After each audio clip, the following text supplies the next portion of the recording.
Breaking news తెలంగాణలో స్థానిక సంస్థల ఎన్నికల్లో బీసీలకు 42% రిజర్వేషన్లు కల్పించే జీవో 9 పై హైకోర్టు తీర్పు ఇవాళ రాబోతుంది.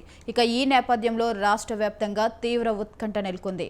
ఇక మధ్యాహ్నం 12:15 గంటలకు chief justice Aparesh Kumar Singh, justice GM మొహిదుద్దీన్ల బెంచ్ ముందు ఈ కేసు అయితే విచారణ కొనసాగనుంది.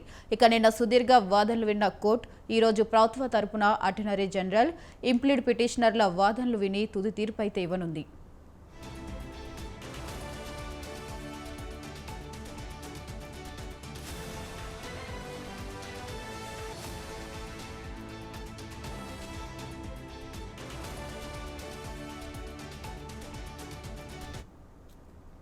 ఇక ఈ తీర్పు ఎన్నికల ప్రక్రియను ప్రభావితం చేస్తుందా లేదా అనేది ప్రధాన ప్రశ్న. పిటిషనర్లు జీవో 9ను సవాలు చేస్తూ ఇది సుప్రీంకోర్టు ట్రిపుల్ టెన్షన్ ఉల్లంఘిస్తుందని, 50% రిజర్వేషన్లు మెట్రిక్ను దాటుతుందని వాదించారు. ఈ కేసులో ప్రధాన పిటిషనర్లు బుట్టెంగారి మాధవరెడ్డి, సముద్రాల రమేష్ల తరపున సీనియర్ న్యాయవాదులు J Prabhakar, B Maimuri Reddy, KV Reddy తదితరులు నిన్న సుదీర్ఘంగా వాదించారు.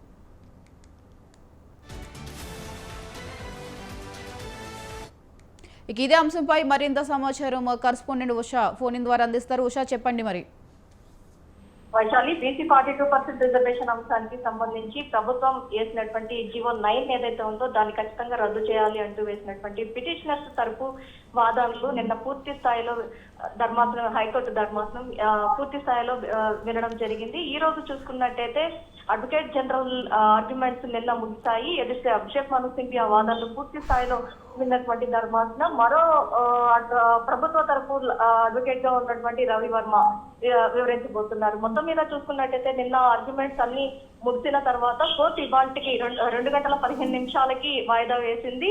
సుదీర్ఘంగా వాదనలు వినాల్సి ఉంది. ఇప్పటికే ఇంప్లీట్ పిటిషన్స్ చాలా వరకు కూడా నమోదయ్యాయి. భారీ స్థాయిలో ఇంప్లీట్ పిటిషన్స్ కూడా వచ్చాయి. కాబట్టి వీటన్నిటికీ సంబంధించి పూర్తి స్థాయిలో వినడానికి హైకోర్టు ఇవాళ 2:15 వాయిదా వేసింది. మొత్తం మీద ఈ రోజు జరగబోతున్నటువంటి ఆర్గ్యుమెంట్స్ లో ఎలాంటి ఆర్గ్యుమెంట్స్ లేవనెత్తనున్నారు, అలాగే ప్రభుత్వానికి ఇప్పటి వరకు కూడా స్టే అనే మాట చెప్పలేదు. కాబట్టి ప్రభుత్వానికి ఈ ఒక్క మాట మాత్రం ఊరట లభించినట్టుగానే తెలుస్తోంది. మరోవైపు ఎన్నికలకు సంబంధించినటువంటి షెడ్యూల్ కి సంబంధించి కూడా ఎలక్షన్ కమిషన్ కూడా పావులు కలుపుతోంది. ప్రస్తుతం అయితే బీసీ 42% రిజర్వేషన్ అంశంలో ఉన్నటువంటి ట్రిపుల్ టెస్ట్ విధానం కావచ్చు, మొత్తం ఏదైతే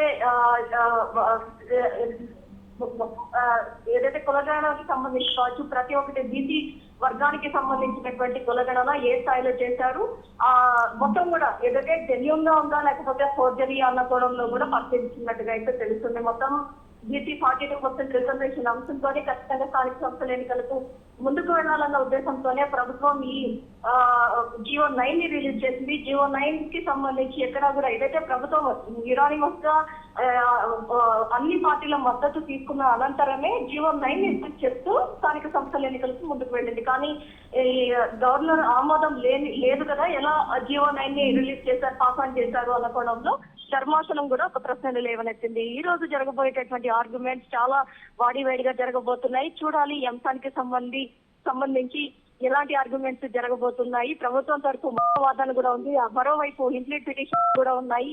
ఇరువురి వాదనలు విన్న తర్వాత ధర్మాసనం ఎలాంటి జడ్జిమెంట్ ఇవ్వబోతుంది అనేది సర్వత్రా ఉత్కంఠగా ఉందనేసి తెలుస్తుంది. వైశాలి.